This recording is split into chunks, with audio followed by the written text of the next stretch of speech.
Hey guys, today we're going to be talking about a new resin that we've been trying. We've actually been extensively testing this resin.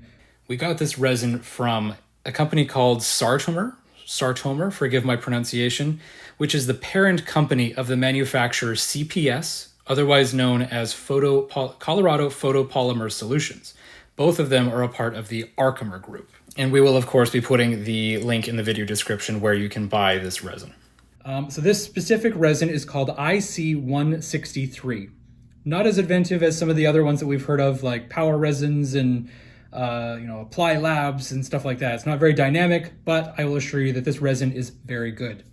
I just need to disclaim, first of all, that this company only sells to other businesses. So if you're not a registered business, you will not be able to buy this. So if that's it, see you guys in the next video. But if you're still here and you still want to hear about this resin, let's talk about how well it handles printing. So this resin is very specifically designed to work with filigree type of models. Very, very thin, very spindly. We did try printing some heavier models, but they didn't work out so well. I'll go into those details in a little bit. So as per usual with all of our resin testing, we start off with the hollow ball models.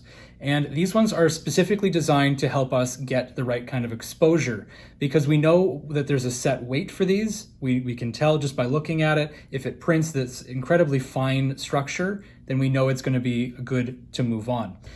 We used the recommended settings of, I believe it was 9 seconds per layer with a 60-second base layer on our Prusa SL1. And the overall results were really, really good. Now we did go into further detail and we did test other variations of the exposure levels. And I'm going to get into more detail about that in a little bit. But overall, this resin handles these very slender models incredibly well. The overall structure for these hollow balls is about 0.2 millimeters thick. And there was not a single failure throughout the entire bed. So in trying to stay with our normal resin testing methods, I suppose, we stuck with a more standard print bed. I'm sure you've seen this one before. We've got some snake earrings in here, some very thin, spindly, pronged models, a big heavy hollow one. And we didn't actually get great results. What we noticed was these lines going through the model. You can actually feel them if you go over it with like a pin, you scratch at it. And they are actually fracture lines. I don't know the exact reason for it, but it does become addressed later on when you adjust your exposure. If you're running a heavier model, in this case, about 4 millimeters plus thick, and I can tell that because on this one, the tail started to fracture at about 4 millimeters thick. If you don't lower the exposure time to compensate for the thickness, you will get these fracture lines. I'm not entirely sure why this happened, but they do exist and they are a breakage point. Basically, the models just have a failure and then they snap. Now, I just need to bear in mind that this is only when you see the lines and it's only along those lines and it's only with heavier models. But since this resin is designed for working with filigree, very thin stuff, let's just assume that that is what we're going to be working with from now on. So after realizing that, I did change up the model bed. I went from the kind of standard one to a much more filigree-centric one. And we've got a whole pile of models here to play with. So one of these I just got off of Thingiverse. This is actually 25% the right size. This is it's actually meant to be like a tea light holder thing. You're supposed to print it large. But I thought, what's closer to filigree than something like this? Really nice model and it printed really well. And it was also self-supporting, which is really nice. It's nice to not have to worry about support material. And then like some of our other models on the other print bed, we stuck with some more stone setting heavy ones. This one's very thin, but it looks large. It's just very thin walls. And that one, again, printed really well. And then we have this one. This is more of a very Baroque type model. And then there's a couple others in here as well. But in the end, all of the thin stuff printed immaculately well. And we did test this between the 5-second and the 9-second exposure times. So moving on to the casting phase. Now that we had the ideal models, dimensionally, everything else looked really good, we sprued them up and we're going to be casting them in silver. I actually have the kiln running right now, so we'll be running into that very shortly.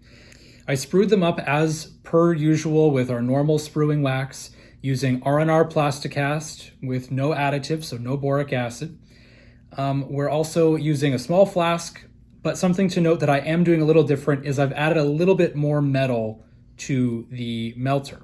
And the reason for that is when I go to pour the metal, the molten metal has weight and it's going to push down as well as the vacuum pulling from the bottom.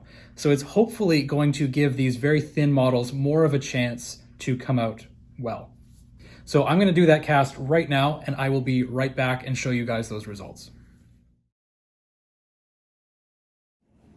So now that we have cast the IC163 resin, I can safely report to you that this resin casts amazingly. We did our cast in silver, and then I did another follow-up cast in gold, 10K gold, and both of them turned out really, really well. The fact that it's designed for filigree printing specifically means that it has yet another thing to uphold when it comes to its function. It has to be able to burn out cleanly so that all of those little areas, all the details, prongs, etc., will cast perfectly. And it does, which is really, really awesome.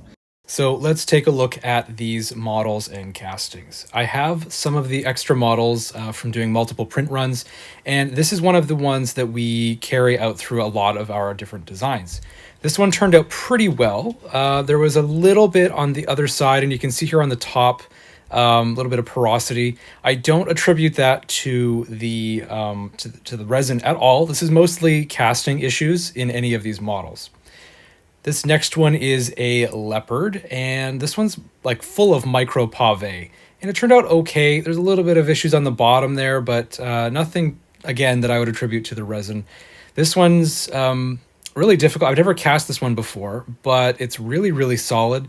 I like that every single prong turned out. That's a great feature of this resin. And the likeness is really, really good. There was a couple of little minor details, but I mean, after you set stones and stuff, a lot of those little things will get worked out. And on this one, we have the hands. This is like a one-to-one perfect replica. There's no difference whatsoever. Turned out perfectly, even all the little print lines. A little bit of porosity here on the side, but again, nothing too major that you couldn't fix. And the Baroque one. This one I'm a little bit disappointed in. It didn't turn out great, and I attribute that mostly, again, to the casting. I should have put an array of supports instead of that one single one. I think that affected how well the prongs came out and some of the designs. Overall, again, I would attribute that to the casting process, not to the resin at all. And finally, we have this ring. This has been a staple in most of our printing. This one, again, just like that Baroque one, I wish I hadn't done just a single rod up the middle. I should have done multiple, like an array.